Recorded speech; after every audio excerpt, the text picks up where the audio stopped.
kulikuwa na giza nene, giza lisilo na mwisho, na katika kina chake kulisikika sauti za vilio vya roho zilizopotea. Hapo ndipo Yesu aliposhuka, si kama mfungwa, bali kama mkombozi. Lakini kwa nini? Kwa nini mwana wa Mungu, aliyeshinda dhambi na mauti, aliamua kushuka katika maeneo ya kuzimu?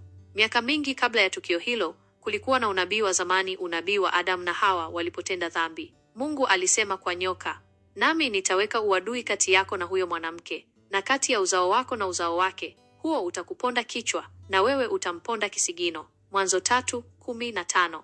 Maneno haya yalikuwa siri iliyofichwa kwa vizazi vingi. Ilikuwa ahadi kwamba siku moja mwana wa Mungu angekuja kurekebisha makosa ya mwanadamu. Na Yesu alipokufa msalabani, ushindi huo ulitimia, lakini bado kulikuwa na hatua moja ya mwisho, safari ya kuzimu.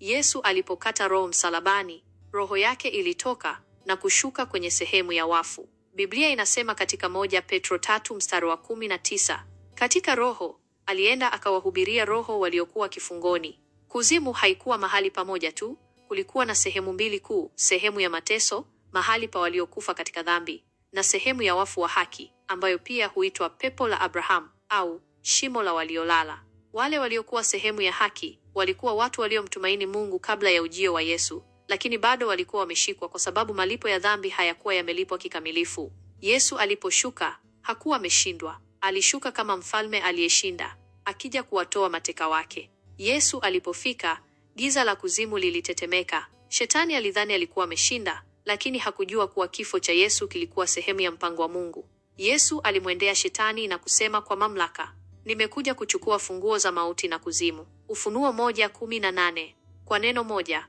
minyororo ya waliokuwa mateka ilikatika. Wale waliomtumaini Mungu tangu Agano la Kale, Abrahamu, Musa, Daudi na manabii wengine walifunguliwa. Katika mwanga wa umeme wa kiroho, Yesu alichukua mamlaka kutoka kwa Shetani. Hakumpiga kwa upanga wala kwa nguvu za kimwili, bali kwa ushindi wa haki na utakatifu.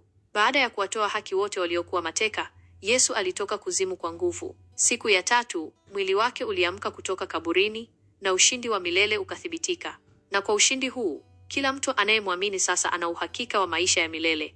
Yesu alishuka kuzimu si kwa sababu alikuwa ameshindwa, bali kwa sababu alitaka kuwakomboa wale waliomtumaini Mungu kabla ya kuja kwake, kuthibitisha mamlaka yake juu ya mauti na Shetani, kutufundisha kwamba hakuna mahali ambapo nuru yake haiwezi kufika. Kwa hiyo, safari ya Yesu kwenda kuzimu ilikuwa sehemu ya ushindi wake, si kushindwa. Na kwa hilo, sasa tunajua kwamba hakuna giza lolote katika maisha yetu ambalo neema yake haiwezi kutufikia.